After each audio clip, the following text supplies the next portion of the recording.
Hey guys, it's Matt, and this is my review of Harry Potter and the Deathly Hallows, Part 2. Now, the thing with this series is, Harry Potter is part of my childhood. It essentially was my childhood. So seeing it end is naturally kind of depressing in a way. I mean, there's a lot of things I would consider part of my childhood. Dragon Ball Z, as many of you know from that rant video. The Karate Kid, basically every 90s cartoon, Nickelodeon show. But no, Harry Potter is like, I started reading those books when I was 7 years old. I'm almost 20 now, and it's just ending.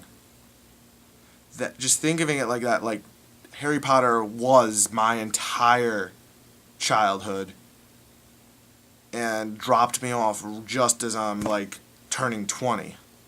I mean, thinking about that, that's kind of ridiculous. So, with a heavy heart, we've got to say goodbye to one of my favorite franchises. But here's what I thought of the movie. Overall, I thought just to be quick to do a quick thing, I'd say they did a fantastic job with the movie. The only gripes I would possibly have with it, you know what? Basically, the movie starts off with the final scene as from Part 1. They show Voldemort getting the Death Stick, Elder Wand, whatever you want to call it, and basically breaking into Dumbledore's grave. And then they leave off, showing Dobby, here lies a free elf, and everyone got all teary-eyed. It's like, it's like, you started this cry back in November. If you've been crying for 7 months straight, there's really no help for you. But yeah, so then they showed Dobby again, everyone got all teary-eyed in the theater. Fun, good. And overall, after that point, they continued the quest for the Horcruxes. They kept in a lot of stuff, which is why I'm really happy they did 2 parts, because they did keep in a lot of stuff from the books. But I saw a lot of people complaining that they didn't leave in enough. In my opinion, Harry Potter purists, there's absolutely no pleasing a true Harry Potter purist. They'll just hate everything that ever comes out, because there's no way to get a book and a movie one-to-one. It's damn near impossible. Adaptations need to be adaptable in order for them to work properly. I mean, I read one review where the guy's like, oh, they left out the incredibly emotional reunion between Percy and the Weasleys. That would something like that would overcomplicate the plot so much to the point where it's not even worth including. I mean, the movies only followed Percy while he was a prefect at Hogwarts, and when was the last time we even saw him in a movie? Like, I think it was movie 1 or movie 2. Probably, I don't know, I'm sort of rusty on my Harry Potter. Last time I read through those books was a couple years back. Because if you read a book right before the movie comes out, you're going to be a lot more critical on the movie. So I came in with a clean slate, just knowing what I know from the 4 times I read it a few years back. But yeah, Percy, he hasn't been seen in any movie.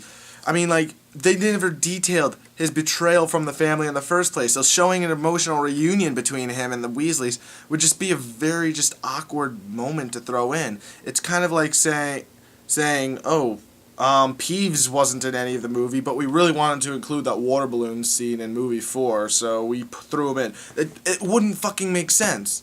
Oh, I'm sorry, I swore. I know Harry Potter's intended for little kids, but yeah, I'm going to be swearing in this. I already did, as you can tell. But it wouldn't make sense.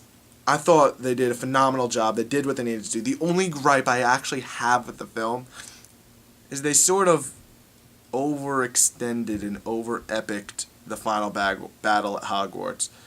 But yeah, they made that final battle scene, and they drew it out incredibly longer than it was in the book. And the book, yes, there was a battle going on the whole time. That part was good, but then they threw in many extra scenes that were just never existed originally. Like Harry grabbing Voldemort and jumping off a cliff, or jumping off the astronomy tower.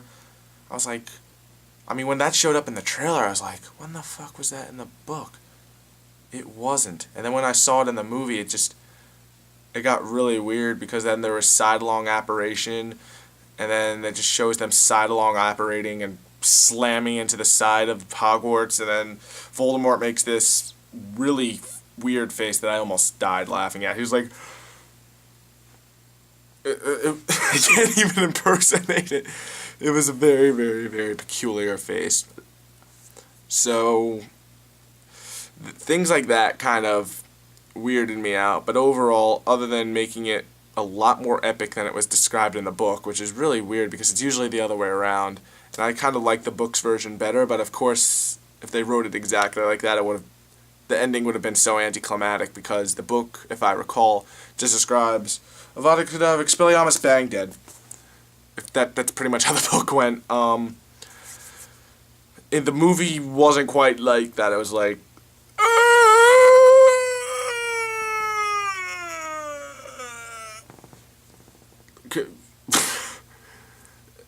it's weird trying to describe a final fight scene without ruining a final fight scene, if you know what I mean. But anyway, the movie was absolutely fantastic. I thought it did incredible justice to the Harry Potter franchise, and it's a great way to end it off. I'll give this movie a 9.5 out of 10, simply because there were a few things that were kind of awkward to watch, but at the same time, I thought they did a really good job with it. The 3D effect was fantastic. They actually gave, instead of the typical 3D glasses, we got these ones that were, looked like Harry Potter's glasses. That was kind of awkward. In a way, it was like, everyone's like, oh my god, cool, Harry Potter glasses. And I'm like, this is peculiar. They work just like any other passive 3D glasses. But it was work. The 3D added a lot of depth to the movie. I liked it. Nothing really popped in your face, but I liked the additional definition and depth the 3D added to it. I couldn't see it in IMAX because all the IMAXs sold out a lot earlier than I expected them to. And yeah, that was basically my review. Overall, pretty sad this whole thing's over, but you know what? The Harry Potter franchise is acquired and accumulated over $20 billion in revenue, so odds are Warner and JK aren't going to let something that huge drop.